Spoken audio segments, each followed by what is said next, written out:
Iran को बना देंगे सीरिया, खामेनेई का तख्ता पलट। जरा गौर कीजिए, 31 जून को ईरान की राजधानी तेहरान में हमास चीफ इस्माइल हानिया मारा गया। जरा गौर कीजिए, 27 सितंबर को लेबनान की राजधानी बेरूत में हिजबुल्लाह चीफ नसरल्लाह मारा गया। जरा गौर कीजिए, सीरिया में भी सिर्फ 11 दिन में बशर अल असद का तख्ता पलट हो गया। जून से दिसंबर में अब तक एक एक करके इजराइल और अमेरिका ने मिलकर अपने दुश्मनों का सफाया कर दिया है। अब अगला नंबर ईरान का है और दावा किया जा रहा है कि इजराइल ने जिस तरह से सीरिया पर असद सरकार का तख्ता पलट किया है, ठीक वैसे ही ईरान में ईरान के सुप्रीम लीडर अली खामेनेई का तख्ता पलट कर दिया जाएगा और इसकी पूरी तैयारी हो चुकी है। हम आपको आज ईरान, इजराइल और अमेरिका से जुड़ी ऐसी खबर दिखाने जा रहे हैं जो आपको हैरान कर देगी कि आखिर मिडिल ईस्ट में इस वक्त क्या खेला चल रहा है।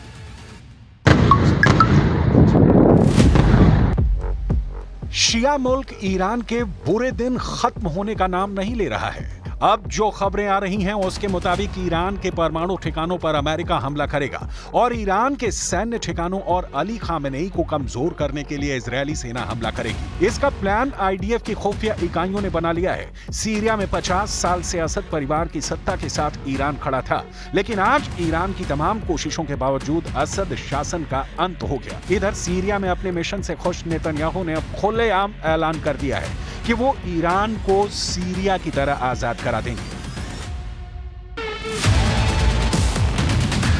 एक वीडियो संदेश में इजरायल के प्रधानमंत्री नेतन्याहू ने ईरान को सीरिया बनाने की कसम खाई है। नेतन्याहू ने साफ कहा है कि जिस तरह से असद परिवार के शासन से सीरियाई नागरिक दुखी थे, ठीक उसी तरह से सुप्रीम लीडर खामेनेई और ईरान की मौजूदा हुकूमत से ईरानी नागरिक दुखी हैं। नेतन्याहू ने कहा कि जैसे हमने सीरिया से असद सरकार का पतन कर दिया है, ठीक वैसे ही हम ईरान में करेंगे, जहां का सत्ताधीश ईरानी लोगों पर जुल्म ढा रहा है। नेतन्याहू के इस वीडियो संदेश को लेकर ईरानी मीडिया का कहना है कि नेतन्याहू ईरानियों को उकसा रहे हैं और इस्लामिक गणराज्य के शासन के खिलाफ असंतोष भड़का रहे हैं, जो इजरायल का कट्टर दुश्मन है। इजरायल के प्रधानमंत्री बेंजामिन नेतन्याहू ने अपने वीडियो संदेश में साफ तौर पर कहा कि ईरान के इस्लामी शासन का पतन करीब है। नेतन्याहू ने यहां तक कहा कि ईरानी सत्ताधीशों ने असद को बचाने के लिए 11 दिनों में $30 बिलियन से ज्यादा खर्च किए, लेकिन असद शासन का अंत हो गया। इसी तरह से अब ईरान में इस्लामी शासन का पतन होगा। People of Iran, as we see history unfold before our very eyes, I can only imagine what you're feeling right now. Your oppressors spent over $30 billion supporting Assad in Syria. Today, after only 11 days of fighting, his regime collapsed into the dust. Your oppressors spent billions supporting Hamas in Gaza. Today, their regime lies in ruins. Your oppressors spent over $20 billion supporting Hezbollah in Lebanon. In a matter of weeks, most of Hezbollah's leaders, its rockets, and thousands of its terrorists went up in smoke. Iran जिन proxy के जरिए Israel पर हमले करवा रहा था, वो सभी ईरानी प्रॉक्सी तबाह हो चुकी हैं। गाजा में हमास का लगभग सफाया हो चुका है। लेबनान में हिजबुल्लाह पर इतने ज्यादा भीषण हमले हो चुके हैं कि वो इजरायल पर बड़े हमले करने के काबिल भी नहीं रह गया है। सीरिया में असद सरकार ईरान का जी जान से साथ दे रही थी, उसे भी इजरायल, अमेरिका, तुर्की ने मिलकर सिर्फ 11 दिन में तबाह कर दिया। हालात ये हो गए हैं कि ईरान के आसपास अब एक भी मुस्लिम देश या चरमपंथी संगठन नहीं बचा है जो ईरान की आड़ में इजरायल पर खूनी हमले कर सके। इधर प्रधानमंत्री नेतन्याहू ने 7 अक्टूबर 2023 के बाद से पूरे मिडिल ईस्ट का नक्शा ही बदल डाला है। सीरिया के बड़े इलाके पर इजरायली सेना कब्जा करती जा रही है और ईरान कुछ भी नहीं कर पा रहा है।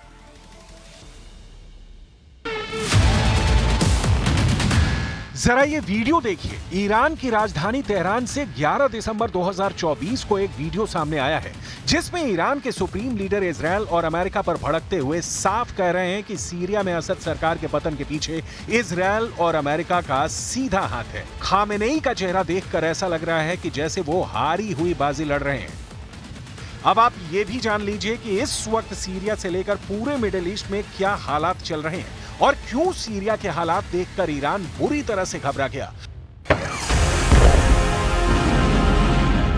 जो तस्वीरें सीरिया के गोलान हाइट्स और दूसरे इलाकों से आ रही हैं, उसमें साफ देखा जा सकता है कि इस वक्त इजरायली सेना ने गाजा और लेबनान की बजाय सीरिया पर भीषण हमले शुरू कर दिए हैं। इजरायली हमलों से जुड़ी कुछ तस्वीरें तो ऐसी हैं जिन्हें देखकर फ्रांस, जर्मनी और ब्रिटेन तक चकरा गए हैं। फ्रांस ने तो यहां तक कह दिया है कि इजरायली सेना को सीरियाई इलाकों से तुरंत निकल जाना चाहिए, जबकि जर्मनी और ब्रिटेन ने इजरायल से कहा कि वो सीरिया पर हमला करने में संयम और सावधानी बरतें। लेकिन हैरानी की बात तो यह है कि इस वक्त इजरायली प्रधानमंत्री नेतन्याहू किसी की भी बात नहीं सुन रहे हैं और पूरे सीरिया पर हमले कर रहे हैं। जरा देखिए इजरायली सेना ने सीरिया का क्या हाल किया है।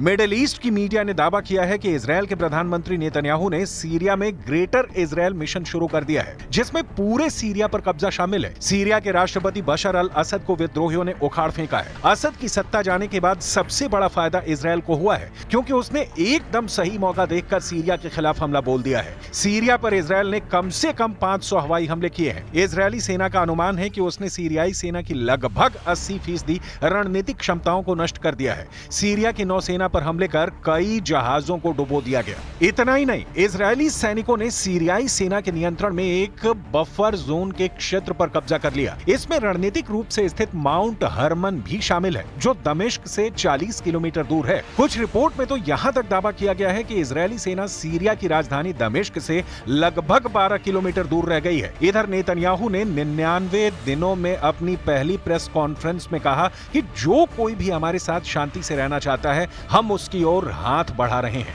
और जो कोई हमें चोट पहुंचाने की कोशिश करेगा, हम उसका हाथ काट देंगे। אנחנו רוצים יחסים תקינים עם המשטר החדש בסוריה. אבל אם המשטר הזה יאפשר לאיראן לחזור להתבסס בסוריה, או יאפשר העברת נשק איראני או כל נשק אחר לחיזבאללה, או יתקוף אותנו, אנחנו נגיב בעוצמה. אנחנו נגבה ממנו מחיר כבד. מה שקרה למשטר הקודם, יקרה גם למשטר הזה. तुर्की का डबल गेम, सीरिया में फंसा कमांडर जुलानी।